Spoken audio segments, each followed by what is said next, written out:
Ah, yeah. This winning thing. I can see why teams are doing it. We should do it more often. Now, I don't want to alarm anyone. Is your debris cat making too much noise all the time?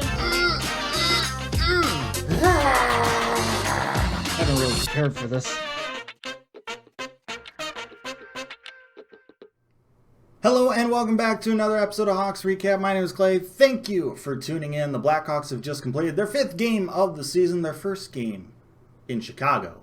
Home opener tonight against the longtime rival Detroit Red Wings and the Blackhawks. For the first time this season, they get the... Hold on. I haven't done this in a long time. I'm a little rusty and I don't want to pull a muscle. So, I need to stretch a little bit. We have enough injuries on this team as is. I don't want to be adding to it, especially this early in the season. Now make sure you do those arm circles, forwards, backwards, and then once more time forward, just to complete it. All right, I think I am warmed up now. Here we go. For the first time this season, the Blackhawks, they get the win! Is it the Blackhawks who are bad? No. It's the state of Florida that's wrong. Funny how things can kind of turn around when you play in your own arena, in front of your own raucous fans. We're all watching from home. Certainly weird. It's certainly weird seeing the United Center like this, right? No fans in the stands. The anthem being pre-recorded. Like, that's just weird. Like, it's just not the same. You got the tarps on the seats, and, I mean, we saw this during the red-white scrimmage, and I mentioned it during my video for that. I'm not a fan of the tarps they have on the seat, like the black tarps. It just makes it look like it could be any other frickin' arena on planet Earth. And do you see the car in the corner? Like, come on. That's like Barclays Center. Like, the Blackhawks are playing home games at the Barclays Center. I wish they would change the tarps to be like the same color as the actual seats, the dark red color of the United Center seats. It's not like they're trying to hide that there's empty seats. We all know there's empty seats. There's no fans in the stands. It's not like the Detroit Red Wings, like a season after they opened Little Caesars Arena, when they changed the original seat colors from bright red to black because there were so many empty seats during games and they don't want it to show up on the telecast. It's not like we're doing that. We know there's no fans. So make it look a little bit more like it's the United Center, that it's, the Blackhawks, or, they share it with the Bulls. Chicago's arena, essentially. I wish they would do that, but I feel like it's probably a little bit too late for that now. And hopefully this shortened season's the only real time I have to complain about this. Because, we should get fans back next year. Hopefully. Please. Anyhow, no lineup changes for the Hawks in this one. Kevin Lankinen getting the start for the second straight game, and he was absolutely fantastic in this one, and he had to be from the very beginning. Gets his first career victory, and I find myself asking, is he the one? Now, it's only been 2 games, a bit early, but pretty promising so far. He's definitely taking advantage of his opportunity. Hopefully that continues. The first period in this one was pretty sloppy. It was not the most fun hockey to watch. You could kind of tell it was between 2 bottom league teams. And it didn't help that the United Center ice seemed extra slick tonight too. Guys were just falling all over the place. It was the opposite of graceful out there. That's not to say there weren't good scoring opportunities in that first period. There certainly were, especially for the Red Wings early. Like I said, Lankinen had to be on his game from the very get-go. First shift, not even a minute in, Blackhawks a little lackadaisical with the puck in their own end, turn it over. Red Wings have a glorious opportunity, and Lankinen slides over and makes a fantastic save. It seemed to set the tone for him in this game. I'm not sure we want something like that at the beginning of each game to get him going, but it seemed to work in this one. Now, the Blackhawks would outshoot the Red Wings 12-10 in that first period, but I would say the Red Wings probably had the better of the opportunities on 5-on-5 play. But Lankinen stood tall, prevented the Hawks from going down a goal like they did in the first 4 games of the season, and he was rewarded. Just under 7 minutes left to go in the first period. The Hawks would get a power play, and their power play has been so hot so far this season. I hope it continues for quite a while. It continued tonight.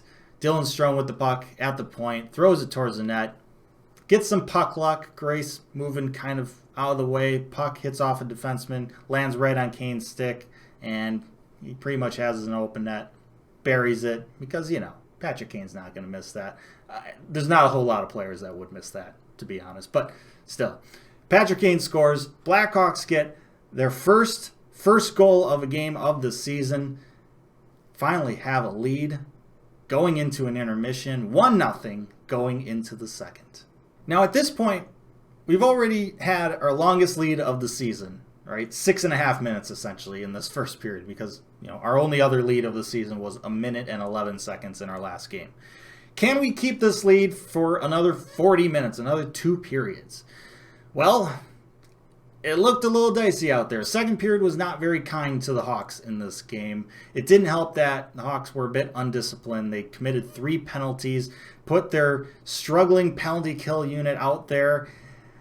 But thankfully, it all kind of worked out in the end. The Hawks PK unit goes 5 for 5 in this game. Absolutely huge.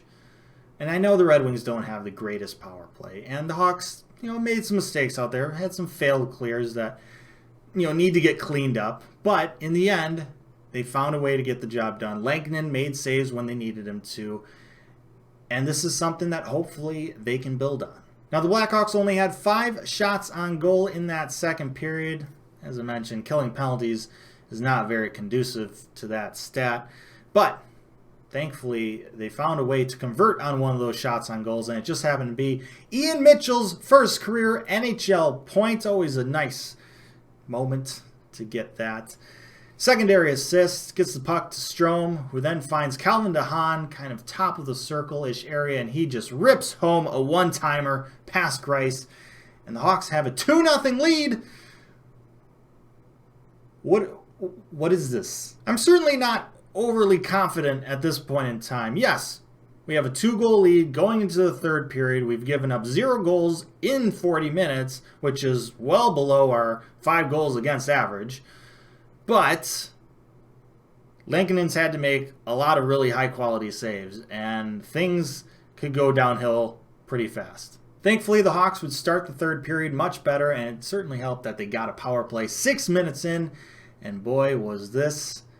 Oh, this was a thing of beauty. Their prettiest goal of the season, no doubt about it. They lose the offensive zone draw. Red Wings try to ring it around the boards. Patrick Kane keeps it in. He gets it to Strome, who gets it to Bokus, who gets it to DeBrincat, who goes cross ice to Kane, who goes cross crease to Shaw, and Shaw puts it into the back of net. All 5 guys touching the puck. Such a beautiful passing play. I mean, Shaw almost missed it.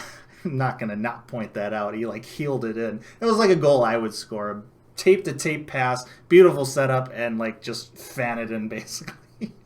Struggle to get it in. But it doesn't matter. It still counts. Hawks go up 3-0. And at this point, I thought, all right, Hawks are probably going to win this one. I mean, it did get a little testy there in the latter half of the third. The Hawks started off great. They were in the offensive zone with the puck for a minute. Shots on goal, retrieving pucks, cycling. They got a full line shift in too. It was a thing of beauty. It really was a thing of beauty. And then it just changed like that. They started turning the puck over in the neutral zone, turning the puck over in their defensive zone, just being lackadaisical with the puck, putting Lankinen in some precarious positions. They were falling over themselves. I was like, guys, what are you doing? Apparently, ice tilt is real, is what I kind of learned from this. But one of those turnovers ended up turning into Larkin going one-on-one with Lankinen and then beating Lankinen. And that was sad because I really was hoping for the shutout. Oh, man, it was so close. But it was a little too good to be true. So Larkin scores to make it 3-1, and there's still a good chunk of time. There's still 7 minutes left in this game, and we know how the Hawks defense is. The Red Wings will get a late power play, and although the Hawks PK unit was great in this game, how often do you want to go to that well, right? It only takes one. But thankfully, the PK unit steps up large again. Red Wings decide to pull their goalie to make a 6-on-4 action, and that would end up being a fatal mistake for them, as Mattias Janmark would find a loose puck. He would get it to the neutral zone. He'd throw it towards the net. And after, like, eternity, the puck would finally go into the net. It was the slowest goal ever. Slowest empty net goal ever. Oh, man. But it counts, and that's all that matters. Mattias Janmark gets his first goal of the season. First goal as a Chicago Blackhawk. And it seals the Blackhawks' first win of the season. 4-1 over the rival Detroit Red Wings. Definitely a good day to be a Hawks fan, that's for sure. Sometimes the first win is the hardest one to win. And I'm not saying like this team is about to go on a run and be a playoff team or anything like that. I'm not saying that. But sometimes for teams that are young, rebuilding, or struggled out of the gates, having to play against the defending Stanley Cup champs and the Lightning and another pretty darn good team in the Florida Panthers, like it can take a little bit to kind of get some confidence and finally getting over the hump, getting that first win, seeing a goaltender get their very first win, that can instill some confidence. That could kind of jump start you in a way. And I don't really have a whole lot of expectations for this year. Like, I don't expect them to make the playoffs. I don't really expect them to win a whole lot of games. My main concern is I want to see how the young guys play, how they evolve throughout the year, how this goaltender situation plays out. Like, that's my main focus. As long as I can watch a team that plays with confidence, whatever result happens, happens. I'm fine with it. Obviously, you want to win. Winning's more fun. But like, that's my main goal. I want to see the team kind of play with confidence out there, because that's fun hockey to watch. And getting their first win like this against a longtime rival, that can help. Now, it is Friday night, and there's no Blackhawks game on Saturday, which means we have concluded our second week of the season. So it's time to announce the Hawks Recap Player of the Week. This award went to Dylan Strome last week, but this week it is going to Patrick Kane. 2 goals and 2 assists this week in 3 games. Had some Showtime moments thrown in there as well. Certainly a big part of why this power play is so hot right now. And because of all those things, Patrick Kane is awarded this historic and prestigious award. Thank you so much for watching this episode of Hawks Recap. I really hope you enjoyed it. Let me know your thoughts down in the comments section below. Like, share, and subscribe. Appreciate that as always. But most importantly, stay safe, make good decisions, and I'll see you next time.